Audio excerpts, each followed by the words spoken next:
ইছলাম অত্যন্ত কঠিন খেল মাৰাথন গতিকে সফিকুলৰ বাবে এটা জোৰ হাত চাপৰি হ'ব লাগে সফিকুল লগত 10,000 টকা লাভ কৰিছে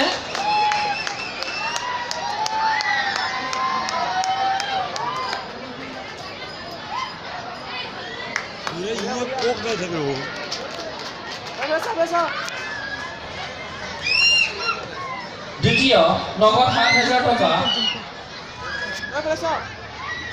মিৰ্জা মনপুৰৰ নিপুমণি দাস মিৰ্জা মনপুৰৰ নিপুমণি দাসে দ্বিতীয় স্থান অধিকাৰ কৰি লাভ কৰিছে নগদ 7,000 টকা আৰু এয়া নিপুমণি দাস তৃতীয় স্থান অধিকাৰ কৰিছে ৰুবুল আলী বঙৰা ৰুবুল আলী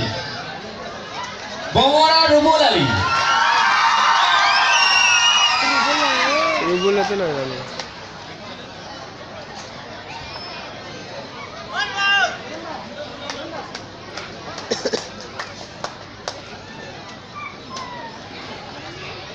চতুৰ্থ পুৰস্কাৰ বিজয়ী নিপু ওৰাং লোহাৰঘাট তেওঁক আমি মঞ্চলৈ আহিবলৈ অনুৰোধ জনাইছো এইবাৰ ৰুবুল আলী শ্ৰী শংকৰদেৱ উচ্চ মাধ্যমিক বিদ্যালয়ৰ 10মান শ্ৰেণীৰ ছাত্ৰ ৰুবুল আলী হাত চাপৰি বজা নাই আৰু জোৰকে বাজিব লাগে নগদ 5,000 টকা তৃতীয় পুৰস্কাৰৰ বাবে লাভ কৰিছে ৰুবুল আলীয়ে আৰু ৰুবুল আলী আমি বিদ্যালয় কৰ্তৃপক্ষ বা উদযাপন সমিতিৰ তৰফৰ পৰা অভিনন্দন জ্ঞাপন কৰিছো আগলৈ আৰু আগুৱাই যাওক তেখেত চতুৰ্থ পুৰস্কাৰ নগদ 3,000 টকা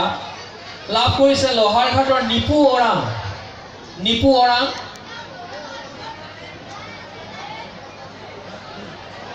পঞ্চম পুৰস্কাৰ ভাগৱতী পাৰাৰ মৃণাল দাস ষষ্ঠ